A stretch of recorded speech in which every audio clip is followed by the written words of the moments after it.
the big trio that we're waiting on for this Sunday is Mostert, Debo, and Sherman, I believe. Yeah. Do you think all three of them play? Wait. Am I missing one? Yeah, you are. You disrespecting. I'm missing Jeff Wilson and Jeff No, Wilson. Forget Tevin Coleman. Disrespecting Jeff Wilson Jr. Yeah. Jeffrey.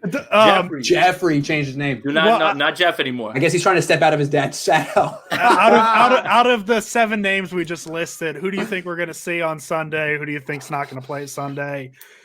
And do you think any of them tilt the scale towards the Niners because they're playing a very good Rams team? Yeah, it's so hard to.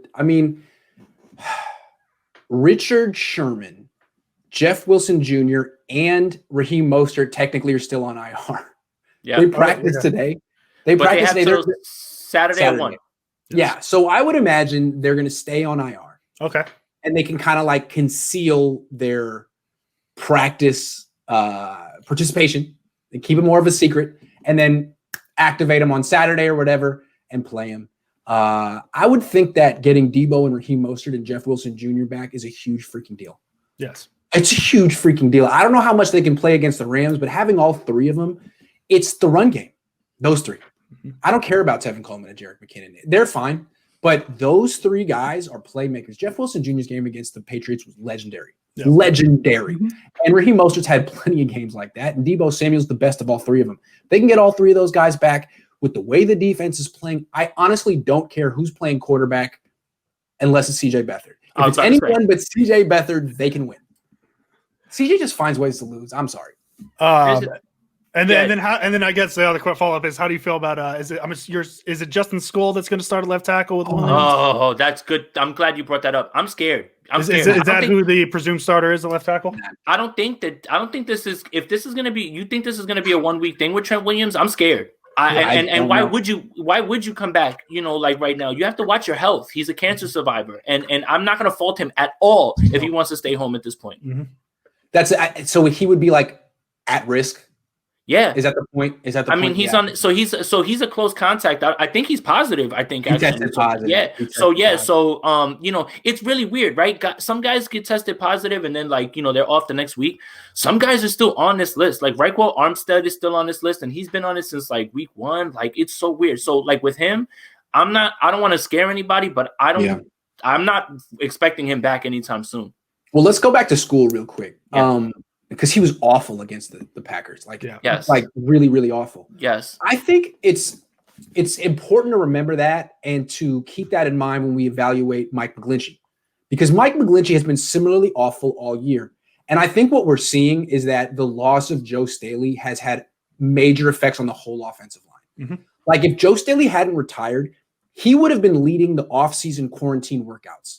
He would have been calling every player, School, McGlinchey, McKivitz, all of them. Hey, did you work out today? Hey, what do you weigh? I mean, he'd be the guy holding people accountable using that. That's what he would do. Mm-hmm. And everyone would come into the off-season training camp, making their weights in the right shape because of Joe. But he retired.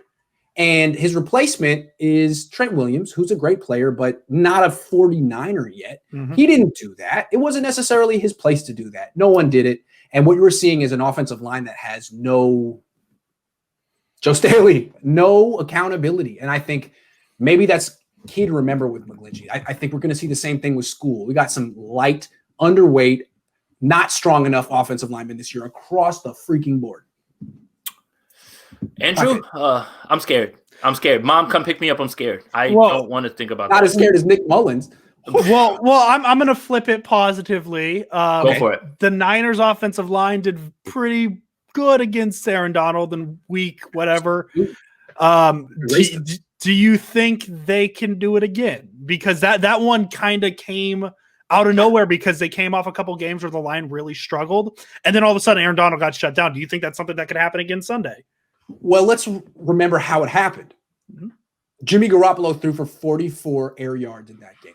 They did not throw the ball down the field. If you throw the ball down the field against Aaron Donald, that means you got to take a 5-step drop, a 7-step drop, and you got to block him. They didn't do that. They ran the ball. They threw screens. They threw, a million different ways to get the ball out of Jimmy Garoppolo's hands instantly. And it worked, which was ironic because who does that stuff more than anyone? McVay, Yeah. the jet sweeps. And it worked against his own defensive coordinator. It probably won't work twice, but it worked that time. Could it work again? Yeah. If they have a run game, they don't have to throw the ball down the field. They have so many different ways to run the ball outside the tackles with Mostert and Tebow. They don't have to throw the ball down the field. So yes, but what do we really expect from Raheem Mostert after he's been out for 2 months? Oh God, no, please. Oh, all right. So the 49ers, the last time they played, they ran the ball towards Aaron Donald. Daniel Brunskill did an amazing job, right? And they did all of those things that Grant said, getting the ball out fast, not giving him time to get there, and basically neutralizing him, right? If the 49ers can't run the ball, then they can't do any of that. They can't. Imagine Nick Mullins dropping back 50 times against Aaron Donald. I mean, no. I mean, and then if now, Jimmy did it, he wouldn't get through the game. I mean, it would be this Tom Compton business. No, this Tom Compton business, you already know where I stand on this one. This one scares me the most. Mom, pick me up. I'm scared. So now if Aaron Donald wants, put him there, or you know what? Throw him on school now. I have a question. Hold on. Can they go back to the offensive line they had against the Rams? Because against the Rams, it was Grasu at center and Brunskill at right guard. Why would they not use that configuration? It freaking worked. Worked. You know Grasu's off. Why? Because Grasu is in the doghouse. That's the thing. I had Eric Davis on my show a couple of days ago. He played with Mike Shanahan. Mike Shanahan was the offensive coordinator on the Niners. He said that the Shanahan doghouse is legendary, and it came from Mike. And you know what, Kyle? Ease up, dude. Ease up. Give a guy a chance. It's so crazy who he jumps in front of, and takes the arrows for, and who he's just like, I don't care. You're done. You're never coming back. So, just strange.